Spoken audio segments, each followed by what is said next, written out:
Assalamualaikum warahmatullahi wabarakatuh. Perkenalkan, kami dari kelompok 3 akan mempresentasikan materi tentang pengembangan karya gambar menggunakan teknik tisu untuk menghasilkan tekstur dan efek visual tertentu dalam proyek. Nah, presentasi ini disusun guna memenuhi tugas pada mata kuliah menggambar anak usia dini yang diampu oleh Ibu Profesor Dr. Farida Mayyar MPD dan Ibu Mutia Afnida MPD. Nah, adapun anggota kelompok 3 ini yaitu Anissa Aulia Putri, Audia Delian, Dini Ramadhani, dan Dwi Pertiwi. Pada presentasi ini, kami akan membahas beberapa hal, yaitu pengertian teknik tisu dalam karya gambar, ragam karya gambar dalam menggunakan tisu, alat dan bahan yang digunakan, serta teknik pembuatan dan contoh karya yang dapat diterapkan dalam kegiatan pembelajaran anak usia dini. Materi yang pertama yaitu definisi pengembangan karya gambar menggunakan teknik tisu. Pengembangan karya gambar dengan teknik tisu ini merupakan kegiatan seni rupa dua dimensi yang menggunakan kertas tisu sebagai media dalam membuat karya.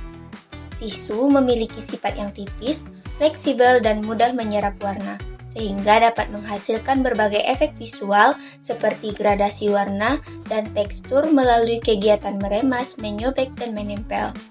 Dalam seni rupa anak, penggunaan tisu ini menjadi bentuk eksplorasi media yang dapat mendorong kreativitas.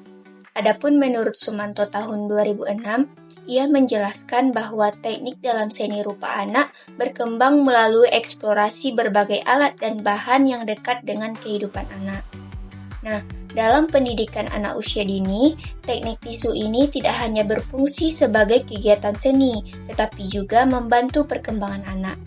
Dalam kegiatan meremas dan menempel tisu, ini dapat melatih koordinasi tangan dan mata serta motorik halus anak. Hal ini sejalan dengan pendapat Suyanto tahun 2005 yang menjelaskan bahwa anak belajar lebih baik melalui pengalaman langsung dengan bahan.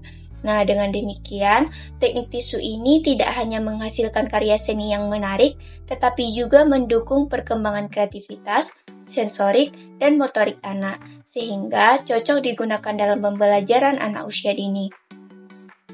Selanjutnya, ragam karya dengan tisu. Ragam karya dengan teknik tisu dalam pembelajaran anak usia dini tidak diklasifikasikan secara khusus oleh suatu tokoh tertentu. Pengelompokan ragam karya tersebut merupakan sintesis dari berbagai teori tentang kreativitas dan pembelajaran seni anak. Seperti yang dikemukakan oleh Suwanto 2006 tentang pengembangan kreativitas seni rupa anak, yakni Rahmawati 2010 mengenai ekspresi kreatif anak usia dini, dan Suyanto 2005 yang menjelaskan kegiatan seni dalam pembelajaran PAUD. Dalam pembelajaran seni rupa anak usia dini, variasi karya sangat penting karena memberikan pengalaman visual dan sensori yang beragam. Anak tidak hanya membuat satu jenis bentuk, warna, tekstur, dan komposisi. Hal ini sejalan dengan pendapat Farida Mayyar 2022 dalam buku Seni Rupa Anak Usia Dini yang menyatakan bahwa pengenalan unsur seni rupa seperti garis, warna, bentuk, dan tekstur sebaiknya diberikan melalui pengalaman langsung. Penggunaan bahan konkret seperti tisu dalam kegiatan seni juga memberikan manfaat bagi perkembangan anak. Ernawati, Rahma, dan Kamaria Hasis 2025 menjelaskan bahwa pemanfaatan bahan nyata dapat memperkaya pengalaman anak dalam menyusun bentuk dan komposisi visual. Selain itu, Ulpah et al. 2023 menyatakan bahwa kegiatan seni yang melibatkan manipulasi bahan membantu anak menyelesaikan karya secara bertahap serta melatih ketekunan. Berdasarkan landasan teori tersebut, ragam karya gambar menggunakan teknik tisu dapat dibagi dalam beberapa bentuk. Yang pertama, karya gambar berbasis eksplorasi tekstur. Karya gambar berbasis eksplorasi tekstur merupakan salah satu karya dalam teknik tisu. Anak memanfaatkan sifat tisu yang mudah diremas, dilipat, ditekan, dan menyerap warna untuk menghasilkan berbagai tekstur seperti kasar, halus, berkerut, dan berlapis. Menurut Hidayati 2019, kegiatan seni berbasis eksplorasi bahan membantu anak memahami unsur tekstur secara langsung melalui pengalaman konkret sehingga anak tidak hanya melihat tekstur tetapi juga merasakan proses pembentukannya saat berkarya. Yang kedua, karya gambar ekspresif dan imajinatif. Karya gambar ekspresif dan imajinatif menekankan pada pengungkapan ide, perasaan, dan imajinasi anak, bukan pada ketepatan bentuk objek. Menurut Yeni Rahmawati 2010, kegiatan seni yang memberikan kebebasan berekspresi membantu anak menuangkan ide dan emosi secara spontan. Dalam teknik tisu, hasil yang tidak terduga justru mendorong anak menciptakan bentuk imajinatif seperti gambar fantasi, abstrak, atau kombinasi warna yang unik. Yang ketiga, karya gambar kolase berbasis tisu. Teknik tisu juga dapat digunakan dalam karya gambar kolase, yaitu dengan menempelkan pada gambar seperti pada rambut, pakaian, awan, atau latar belakang. Menurut Putri dan Lestari 2021, dalam jurnal Obsesi, kegiatan kolase sederhana dapat meningkatkan keterlibatan anak dalam proses berkarya karena anak dapat menggabungkan berbagai bahan dalam satu karya. Yang keempat, karya gambar bertema alam dan lingkungan. Teknik tisu juga dapat digunakan untuk membuat karya gambar dengan tema lingkungan dan alam yang dekat dengan kehidupan anak. Melalui teknik tisu, anak dapat menggambar unsur alam seperti awan, pohon, gunung, atau laut dengan tekstur yang lebih nyata, sehingga hasil gambar tampak lebih hidup dan menarik. Yang kelima, karya gambar bebas dan tematik dalam proyek pembelajaran. Ragam karya gambar dengan teknik tisu juga dapat dibedakan berdasarkan kegiatan pembelajaran, yaitu kegiatan bebas dan tematik. Menurut Suyanto 2005, dalam kegiatan bebas, anak membuat karya sesuai minat dan imajinasinya. Sedangkan dalam kegiatan tematik, karya disesuaikan dengan tema pembelajaran. Kedua kegiatan ini sama-sama penting karena membantu anak mengekspresikan ide dan mengembangkan kreativitas melalui proses berkarya. Berdasarkan uraian tersebut, dapat disimpulkan bahwa ragam karya gambar dapat dengan teknik tisu dalam pembelajaran usia dini sangat beragam dan fleksibel. Variasi karya tersebut tidak hanya menghasilkan bentuk visual yang berbeda, tetapi juga memberikan pengalaman sensorik yang kaya, melatih ketelitian, serta mendorong anak untuk mengekspresikan ide dan imajinasinya secara kreatif melalui eksplorasi tekstur dan manipulasi bahan. Materi selanjutnya yaitu alat dan bahan. Secara umum, alat dan bahan dalam teknik gambar tisu dapat dikelompokkan menjadi 3 bagian. A. Bahan utama, B. Bahan pendukung, C. Alat bantu yang digunakan dalam proses membuat karya. A. Bahan utama. 1. Kertas tisu sebagai media inti digunakan sebagai bahan utama karena tisu mudah menyerap warna dan dapat membentuk tekstur yang menarik. 2. Pewarna berbasis air digunakan untuk memberi warna pada tisu sehingga menghasilkan perpaduan warna yang lembut. 3. Media dasar. Media seperti kertas gambar atau karton digunakan sebagai tempat menempelkan tisu. B. Bahan pendukung. 1. Lem cair digunakan untuk menempelkan tisu pada media dasar. 2.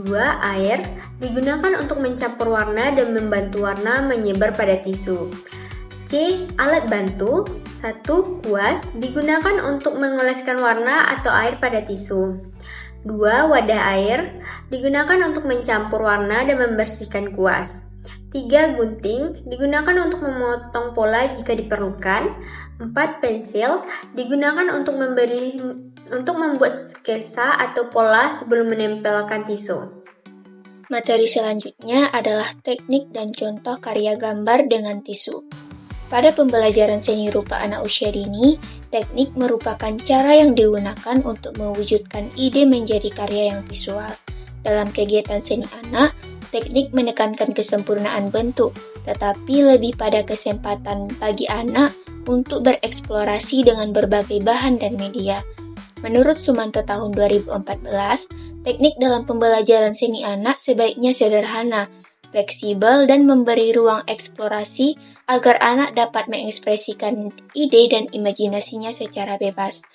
Nah, salah satu media yang dapat digunakan adalah kertas tisu, karena kertas ini mudah dibentuk, ditempel, dan dikombinasikan dengan media yang lain.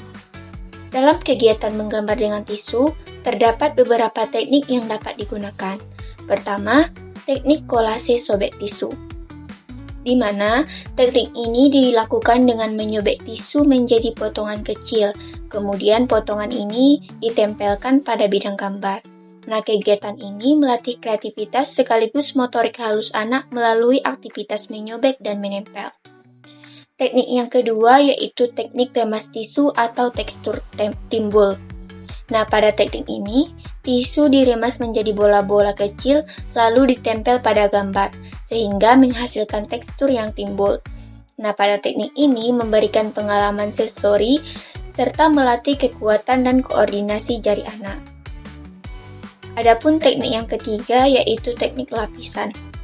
Teknik ini dilakukan dengan menempelkan beberapa lapisan tisu untuk menghasilkan efek gradasi warna dan kedalaman yang visual. Di sini anak dapat belajar mengenal perbedaan warna muda dan warna tua melalui proses ini. Teknik yang keempat yaitu teknik serap warna. Teknik ini dilakukan dengan meneteskan air pada tisu yang berwarna sehingga warna tisu menyerap dan berpindah ke kertas. Hasilnya biasanya berupa pola warna yang lembut dan sering bersifat abstrak. Teknik yang kelima yaitu teknik campuran atau mixed media, di mana teknik ini menggabungkan tisu dengan media lain seperti krayon, spidol, atau cat air, sehingga karya menjadi lebih bervariasi dan menarik. Nah, dengan berbagai teknik-teknik tersebut, kegiatan menggambar menggunakan tisu tidak hanya menghasilkan karya yang menarik, tetapi juga membantu mengembangkan kreativitas, motorik halus, kemampuan eksplorasi bahan, serta pemahaman anak terhadap unsur-unsur seni rupa. Nah, pada kali ini saya akan menjelaskan materi pada poin E, yaitu jenis perkembangan anak yang dapat distimulasi. Kegiatan menggambar menggunakan teknik tisu dalam pembelajaran anak usia dini tidak hanya menghasilkan karya seni, tetapi juga dapat menstimulasi berbagai aspek perkembangan anak melalui aktivitas merobek, meremas, menempel, dan bereksperimen dengan warna serta tekstur. Anak memperoleh pengalaman belajar yang melibatkan aspek kognitif, sosial, emosional, dan kreativitas. Pada poin yang pertama, yaitu perkembangan motorik halus. Kegiatan merobek, meremas, mengoleskan lem, dan menempel tisu melatih koordinasi mata dan tangan anak, serta kekuatan otot jari. Nah, aktivitas ini membantu meningkatkan keterampilan motorik halus yang penting sebagai dasar kesiapan menulis. Nah, adapun menurut Syadi tahun 2010, menyatakan bahwa kegiatan seni seperti menempel dan kolase efektif untuk melatih koordinasi visual motorik anak. Nah, poin yang kedua yaitu perkembangan kognitif. Melalui kegiatan ini, anak belajar mengenal konsep warna, bentuk, ukuran, dan tekstur, serta memahami hubungan sebab akibat saat bereksperimen dengan bahan. Menurut Sujono tahun 2013, pengalaman eksplorasi secara langsung membantu anak mengembangkan kemampuan berpikir dan memecahkan masalah. Yang ketiga yaitu perkembangan bahasa. Dalam proses kegiatan, anak dapat berdiskusi tentang karya yang dibuat dan menceritakan hasilnya kepada guru atau teman. Hal ini membantu memperkarya kosakata dan melatih kemampuan berkomunikasi. Menurut Denny dan kawan-kawan tahun 2014 menjelaskan bahwa perkembangan bahasa anak berkembang melalui interaksi verbal yang bermakna. Poin yang keempat yaitu perkembangan sosial dan emosional. Kegiatan seni yang dilakukan bersama teman melatih anak untuk bekerja sama, berbagi alat, serta menghargai karya orang lain. Menurut Suyadi tahun 2014, interaksi sosial dalam kegiatan belajar membantu anak mengembangkan rasa percaya diri dan kemampuan mengelola emosi. Poin yang kelima yaitu perkembangan seni dan kreativitas. Teknik tisu memberi kebebasan bagi anak untuk bereksplorasi dengan warna, bentuk, dan tekstur sehingga mendorong munculnya kreativitas dan imajinasi. Menurut Sumanto tahun 2012 menyatakan bahwa kegiatan seni rupa dapat mengembangkan daya cipta dan ekspresi estetis anak. Poin yang keenam yaitu perkembangan sensorik. Tisu yang lembut dan mudah menyerap air memberikan pengalaman sensorik bagi anak saat disentuh ataupun dibentuk. Pengalaman ini membantu anak mengenal sifat benda melalui panca indera. Menurut Syadi tahun 2010 menegaskan bahwa pengalaman sensori penting dalam perkembangan anak usia dini. Nah, poin yang terakhir yaitu pengembangan nilai moral dan kemandirian. Melalui kegiatan ini, anak belajar bertanggung jawab menggunakan alat dan bahan, menjaga kebersihan, serta menyelesaikan tugas secara mandiri. Menurut Mulyasa tahun 2017 menyatakan bahwa nilai karakter seperti tanggung jawab dan kemandirian dapat ditanamkan melalui kegiatan pembelajaran yang nyata. Dapat disimpulkan bahwa pengembangan karya gambar menggunakan teknik tisu merupakan kegiatan seni rupa dua dimensi yang memanfaatkan tisu sebagai media untuk menghasilkan berbagai tekstur dan efek visual pada gambar. Teknik ini bersifat eksplorasi karena anak dapat berkreasi melalui kegiatan meremas, menyobek, menempel, dan memberi warna pada tisu. Kegiatan ini menggunakan alat dan bahan sederhana seperti kertas, tisu, lem, dan pewarna, serta dapat menstimulasi perkembangan motorik halus, kreativitas, imajinasi, konsentrasi, dan kemampuan berekspresi anak.